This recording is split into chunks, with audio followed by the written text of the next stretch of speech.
বাংলাদেশি ক্রীড়াবিদদের মালয়েশিয়ায় প্রবেশে কড়াকড়ি আরোপ করেছে মালয়েশিয়া। এখন থেকে বাংলাদেশি ক্রীড়াবিদদের ক্রীড়া ইভেন্টের জন্য প্রয়োজনীয় কাগজপত্র ছাড়া দেশটিতে প্রবেশের অনুমতি দেবে না মালয়েশিয়ার ইমিগ্রেশন বিভাগ। রবিবার এক প্রতিবেদনে এ তথ্য জানিয়েছে মালয়েশিয়ার সংবাদ মাধ্যম।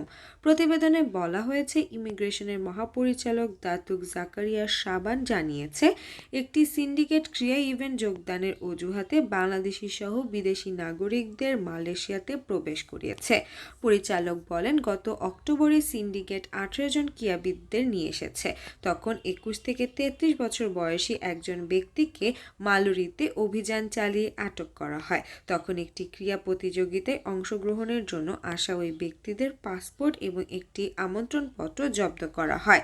প্রতিবেদনে বলা হয়, ইমিগ্রেশনের এই প্রক্রিয়াকে সিন্ডিকেটের অংশ জানিয়ে আরও 3 বাংলাদেশিকে গ্রেফতার করে। সে সময় তাদের কাছ থেকে 2,000 থেকে 5,000 রিঙ্গিত জরিমানা করা হয়। জাকারিয়া আরও বলেন, এই ধরনের প্রচেষ্টা রোধ করতে ইমিগ্রেশন বাংলাদেশ থেকে আসা ক্রীড়াবিদদের জন্য পরীক্ষা নিরীক্ষা আরও কঠোর করবে। ইভেন্টগুলোর জন্য যেসব নথিপত্র দেওয়া হয় সেগুলো পরীক্ষা করা হবে।